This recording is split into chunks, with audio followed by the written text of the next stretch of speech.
guys, kembali lagi bersama saya Anna dalam program Motivi Kosakata.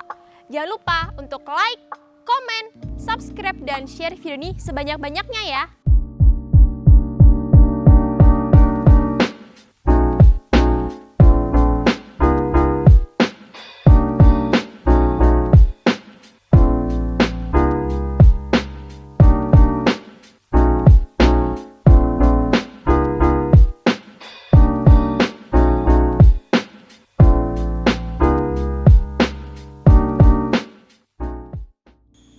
Nah teman-teman, kali ini kita akan membahas arti kata toksik. Kayaknya udah sering didengar juga nih arti kata toksik. Yuk kita cari tahu arti kata toksik menurut teman-teman muda. Toxic itu menurut aku artinya racun, tapi kalau dilihat dari konteksnya, dia misalkan dari toxic relationship, berarti hubungan itu dia nggak sehat lagi. Gitu. Toxic itu artinya racun. Kalau konteksnya untuk pasangan, mungkin toksik itu artinya menggambarkan hubungan yang tidak sehat. Toksik setahu saya racun. Mungkin yang pernah saya dengar tuh kayak toxic relationship itu ya hubungan yang udah nggak baik lah pokoknya. Sesuatu yang udah berimbasnya nggak baik itu sekarang sering disebut toksik gitu. Kata toksik itu berbeda-beda ya, tergantung konteksnya itu lagi kita bicarakan tentang apa. Misalnya itu entah itu racun atau dalam pertemanan itu contohnya circle dalam circle seperti itu. Menurut saya itu perasaan yang mengecewakan orang lain. Nah tadi kan kita udah denger nih dari teman-teman muda. Nggak asik banget nih kalau kita nggak dengerin dari sudut pandang psikologi, bahasa, dan teologi.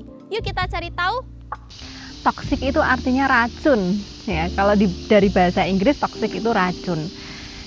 Ketika ada orang yang mengatakan dia orangnya tuh toksik gitu ya, bukan kemudian diartikan dia itu beracun begitu ya, tetapi lebih kepada bahwa orang ini menyusahkan, membuat tidak nyaman, orang ini membuat kita menjadi juga ikut berperilaku negatif.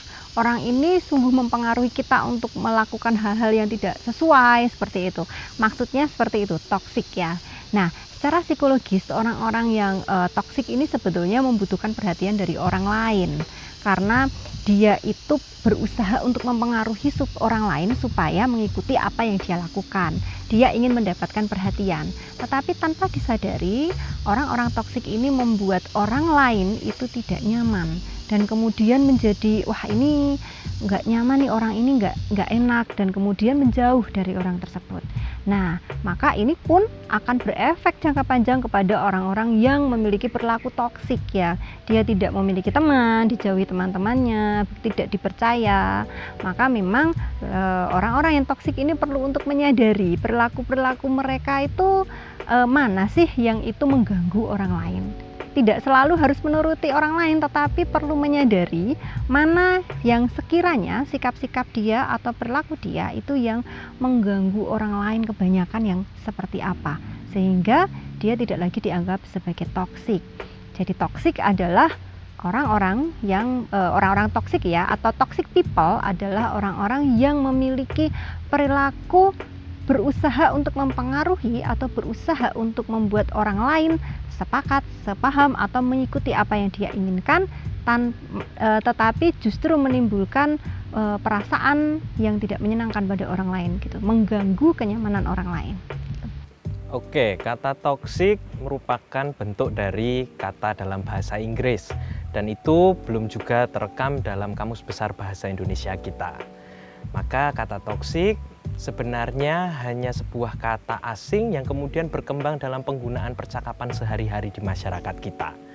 Nah, kalau kita ingin melihat lebih jauh, kata toksik itu diartikan sebagai kata yang mengacu pada pertemanan yang tidak sehat, bentuk relasi yang tidak sehat. Tapi sebenarnya kalau kita ingin melihat arti harafiahnya, terjemahan dari bahasa Inggris, toksik itu diartikan sebagai beracun. Maka kalau kita juga ingin menelisik lebih lanjut, apa hubungannya antara toksik dengan relasi yang tidak sehat, kita bisa melihat bahwa racun itu merupakan bentuk kiasan yang kemudian diletakkan, ditempelkan pada bentuk relasi sosial sehari-hari kita. Santo Ignatius Loyola pernah mengatakan, kalau ada satu bagian dari tubuhmu yang mengidap kanker, kamu harus mencabut bagian itu agar tidak menyebar pada bagian tubuh yang lain. Kalau kita punya relasi yang toksik, kita susah sih dekat dengan Tuhan. Karena hubungan dengan Tuhan itu mensyaratkan bukan toxic relationship, tapi loving relationship.